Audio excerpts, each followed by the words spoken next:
اس study material کا تعلق B A honours final year کے طلباء و طالبات سے ہے۔ پیپر 8 مقالات کا پیپر ہے اور ٹاپک ہے کلیم الدین احمد۔ پیارے طلباء و طالبات،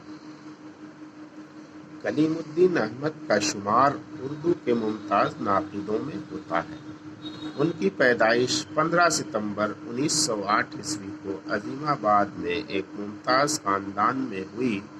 ان کے والد ڈاکٹر عظیم الدین احمد پٹنہ یونیورسٹی میں عربی کے پروفیسر تھے اور وہ شعری ذوق بھی رکھتے تھے۔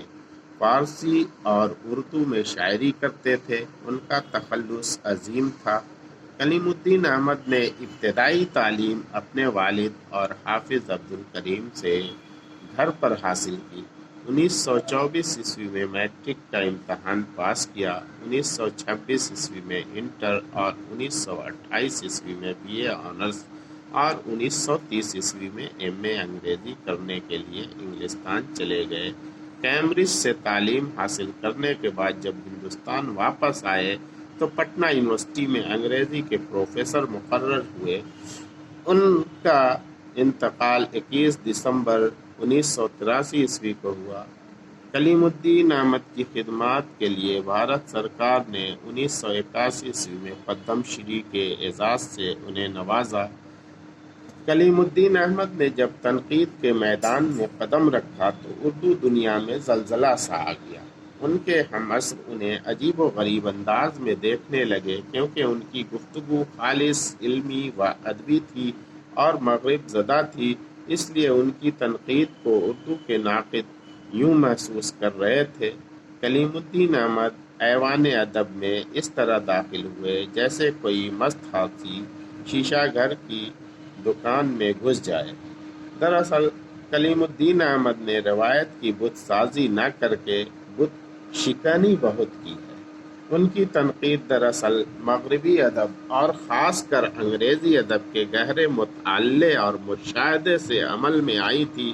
اس لیے وہ بہت حد تک اس سے مرعوب بھی تھے، کیونکہ ان کی اعلیٰ تعلیم میں انگلستان اور انگریزی ماحول کا خاص اثر تھا۔ انہوں نے اپنے استاد گرامی ایف آر لیوس جیسے بلند پایہ نقاد سے فیض اٹھایا تھا۔ ان کی آنکھوں میں مغرب کا وہ ادبی سرمایہ تھا جس سے مشرقی روایات بے وقت نظر آ رہی تھی۔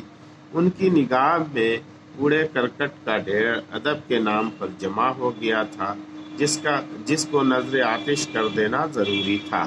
کلیم الدین احمد اپنے نظریے میں بہت سخت گیر تھے اور اپنی بات کو بہت مضبوط اور مدلل طریقے سے شدت کے ساتھ پیش کرتے تھے۔ ہم اردو تنقید میں کلیم الدین احمد کے خیالات سے اختلاف تو کر سکتے ہیں، لیکن انہیں نظر انداز نہیں کر سکتے ہیں۔ ان کی تنقید سے اردو ادب کو بہت فائدہ پہنچا۔ انہوں نے اردو تنقید میں بے شمار اضافے کیے اور نئی روشنی بکھیری۔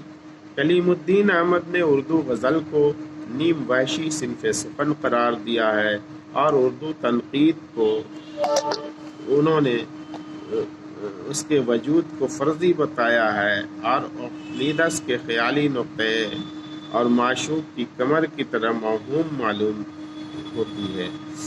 اردو شعراء کا کلام لغو بے معنی لگا انہیں۔ علی کے بارے میں ان کے خیالات ہیں: خیالات ماخوذ، واقفیت محدود، نظر سطحی، فہم و ادراک معمولی، غور و فکر ناکافی، تمیز ادنا، دماغ و شخصیت اوسط، یہ تھی حالی کی کل کائنات۔ مولوی عبدالحق کے بارے میں لکھتے ہیں: عبدالحق صاحب شاعری کی ماہیت اور اس کے مقصد سے بیگانہ ہیں۔ سرور صاحب کے متعلق لکھتے ہیں: وہ دسترخوان کی مکھی ہیں، شہد کی مکھی نہیں۔ اور پروفیسر احتشام حسین کے بارے میں کلیم صاحب کی رائے یہ ہے: اور جب احتشام حسین اس طرز میں لکھتے ہیں تو ایسا معلوم ہوتا ہے کہ کوئی ہاتھی خوش فعلیاں کر رہا ہو۔ اتنے ہی بیزار وہ اردو ناقدوں کی طرح اردو شاعروں سے بھی ہیں۔ اردو شاعری بھی انہیں بیکار نظر آتی ہے۔ وہ بار بار یہ جتانے کی صحیح کی ہے کہ اردو شاعری اور مغربی شاعری میں زمین و آسمان کا فرق ہے۔ اردو شاعری کو فارسی اور عربی شاعری کے مزاج سے الگ مغربی شاعری کی طرف متوجہ کرنے کے قائل تھے، کیونکہ دنیا بدل چکی تھی اور بدلی ہوئی دنیا میں بقول کلیم الدین احمد نئی عمارت اسی وقت تعمیر ہو سکتی ہے جب پرانی عمارت مسمار کر دی جائے۔ کلیم الدین احمد کی یہ دلیل یقین اور عزم سے لبریز تھی۔ ان کی یہ انتہا پسندی اور مغرب پرستی اور بت شکنی اردو تنقید کے لیے ایک طرح سے ضروری ہوئی تھی۔ جہاں بزرگوں کی لغزشوں پر انگلی اٹھانے کی روایت قائم ہوئی، حد سے بڑی ہوئی مروت کا دور ختم ہوا، تعریف و توصیف میں مبالغہ آرائی ختم ہوئی اور اردو تنقید اعتدال و توازن کی طرف مائل ہوئی۔ اس کا اعتراف آل احمد سرور نے یوں کیا ہے: انہیں محض مغرب کا اندھا مقلد اور مارکسی تنقید کا کٹر مخالف کہہ کر ٹالا نہیں جا سکتا۔ ان کی انتہا پسندی سے جڑنے کی بجائے ان کا سنجیدگی سے مطالعہ کرنا ضروری ہے۔ یہ آل احمد سرور کی رائے تھی۔ کلیم الدین احمد کا نقطۂ نظر اپنے تنقیدی رویہ میں صاف ہے۔ وہ دو ٹوک لفظوں میں اظہار کرتے ہیں کہ تنقید کا واسطہ ادراک سے ہے، تاثرات سے نہیں۔ ان کے نزدیک تنقید میں اس کی ضرورت ہے کہ خیالات کو اس صفائی سے ظاہر کیا جائے کہ غلط فہمی کا احتمال باقی نہ رہے۔ اس لیے لفاظی اور عبارت آرائی ان کے یہاں جگہ نہیں پاتی ہے، ان کی نثر میں قطعیت پائی جاتی ہے۔ پروفیسر کلیم الدین احمد اپنی تحریروں کے ذریعہ شعر و ادب کی دنیا میں ایک انقلاب عظیم برپا کرنا چاہتے تھے اور ان کی تحریروں سے ادب کی آفاقیت کا احساس پیدا ہوا۔ ان بنیادی قدروں کی تلاش کی جو ادب کو زمان و مکان سے بلند کرتی ہے۔ انہوں نے بہت کچھ لکھا اور ہماری تنقید میں بیش بہا اضافے کیے۔ ان کی چند اہم تصانیف یوں ہیں: اردو شاعری پر ایک نظر، اردو تنقید پر ایک نظر، عملی تنقید، سخن ہائے گفتنی، فن داستان گوئی وغیرہ، جن کے مطالعہ سے اندازہ ہوتا ہے کہ ان کا تنقیدی شعور برابر ارتقا پذیر رہا۔ وقت گزرنے کے ساتھ ساتھ مغربی ادب سے مرغوبیت اور فیصلے میں عجلت کی عادت کم ہوتی گئی۔ شدت اور سخت گیری کی جگہ رفتہ رفتہ اعتدال و توازن قائم کرتے گئے۔